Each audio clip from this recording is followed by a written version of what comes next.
So Udayanidhi Stalin as a person is not equal to Modi ji's toenails dirt. Stands for dengue, M stands for malaria, and K stands for Kosovo. You cannot become an Amar Akbar Antony just before elections. And people read through you. You become an Amar in one state, Akbar in one state, Antony in one state, depending on which state has got a character.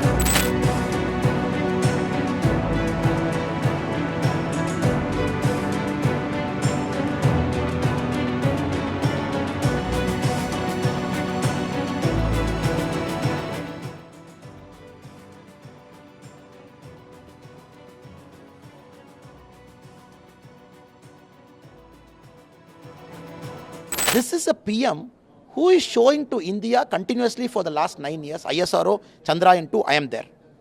I will be there for you to win Chandrayaan 3. Even for our hockey team, the women's team when they lost, PM spoke to them in phone, inviting them, talking to them. So PM is telling us, look, I don't value for who you are if you're successful. Even if you fail on the biggest stage, when things is not in your control, I still value you as a person. And people like Rahul Gandhi ji can never understand it. PM is doing it because he came up the hard way. He has seen success and failure. He knows when it is a failure, you stand all alone. He knows when it's a success, everybody will come and stand with you. He wanted to stand with the Indian cricket team on that day because he knew what a failure would do to this champion team. If Rahul Gandhi ji is not able to understand this simple emotion, I don't think he's fit to occupy any public post in our country, sir.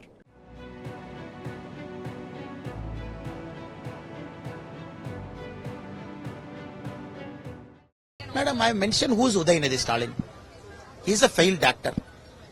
With his grandfather and father's name, he's standing in politics, he's become a minister. That is what I've said to the Tamil media also, that even for Honorable Prime Minister's toenail, the dirt which might be in the toenail is not even equivalent to the dirt. So that is his political standing. A person who has come to the politics only with his grandfather and father's name, he hasn't done any social service. What social service he has done? Did he go and help any poor people except acting in movie? Except producing in movie? What has he done in life? Has he got any social standing in education? Has he got any standing of its own? As Udayanidhi, not using the word called Stalin, not using the word called Karnanidhi, who is he? Now what moral right he has got to compare? He has got to compare himself to Modi ji's grandfather. So Udayanidhi Stalin as a person is not equal to Modi ji's toenails dirt. That is how we equate Udayanidhi Stalin.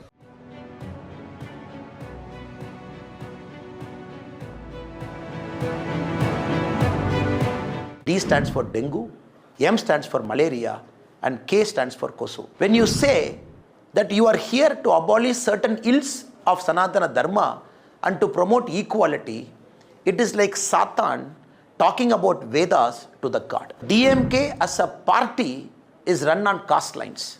DMK as a party is meant to promote caste in Tamil Nadu.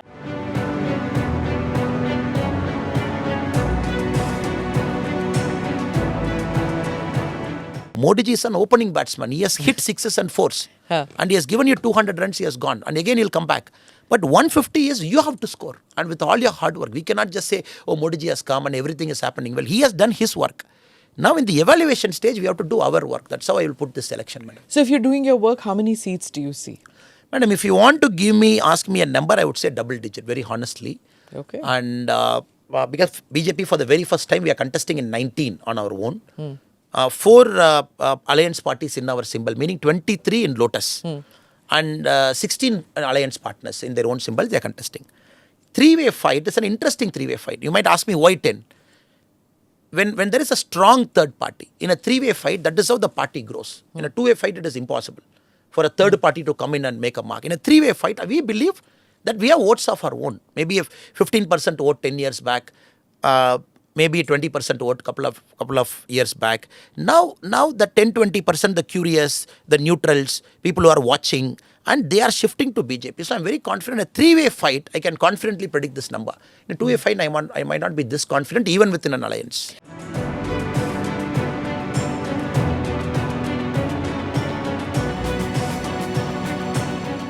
Anybody in Indian politics should learn from A. Rajaji how to do politics. When he's on the back foot, when the corruption is coming on him, he doesn't want people to talk corruption about him. He will shift it to Sanatana Dharma. So that press people will go and say, Anna, you mentioned about Sanatana Dharma. Annamalai ji said, what is your reply? So DMK is a master in manipulation. They are masters. Whenever issue comes, they are masters in diverting. Even the tape, very beautifully they say, the secretary to Honorable Chief Minister then, no, do the raid tomorrow. Because the Tamil fishermen are protesting against Sri Lankan Navy. If you time the raid properly, we would play in the media, the fishermen issue more and raid less. So they are masters, madam. So Rajaji, anybody from not belonging to Tamil Nadu, from outside, they are saying, oh, they know Sanatana Dharma is bad. They know it is not giving them any dividends. Even in northern part of India, even in Tamil Nadu, it is not going to give any dividends. But why are they still speaking? Because they don't want people to speak, 33 months, what have you done? Mr. A. Raja, you are corrupt. What about this tape? Please give answer. They don't want the narrative to go there. So that is why they have started 28 paisa, 28 rupee. Because, madam, you see, any government in power for 33 months, how will you run an election? I have done this for 33 months, people vote for me. Tamil Nadu, have you seen any chief minister or the minister over the last 3 months coming to the public and saying, I have done this in 33 months, vote for me? They will never say, because they haven't done anything. So people of Indian politicians should learn from Raja how to do politics.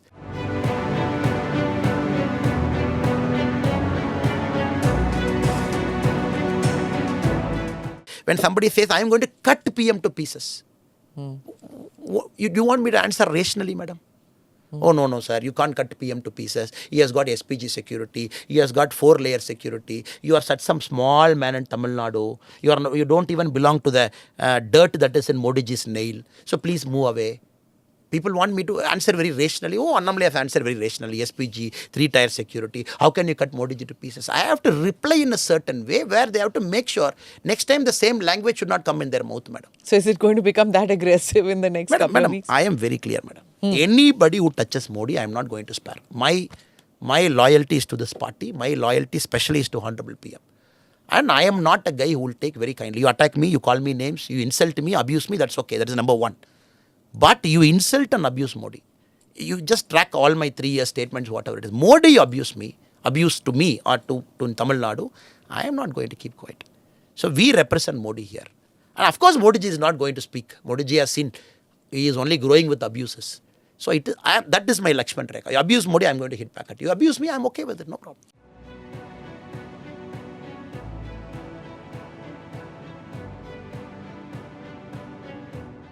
When he started the Bharat Jodo Yatra, there was a pastor sitting with him, such a controversial person in Kanyakumari. He says, our God is not like Shakti, our God is real God. And then he will listen, oh, okay. And then he comes. Last day of Bharat Yatra now. And then he says, we want to destroy Shakti. I'm asking with a lot of humility and politeness, madam. And you go to a temple. Everybody will say it is fake. And the pastor says, my God is real God, it is not like Shakti. And you should say with due respect, pastor sir, every God is Shakti.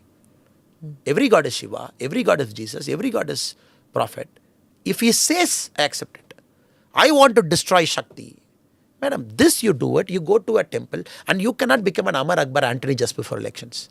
And people read through you. You become an Amar in one state, Akbar in one state, Antony in one state, depending on which state has got a character. And then you do Kailash pilgrimage right before 2019 elections. And then you say, I did this Kailash pilgrimage. What did Kailash pilgrimage do to Rahul Gandhi ji? If it has really done any wonders to Rahul Gandhi ji, I would love to see a different version of Rahul Gandhi ji.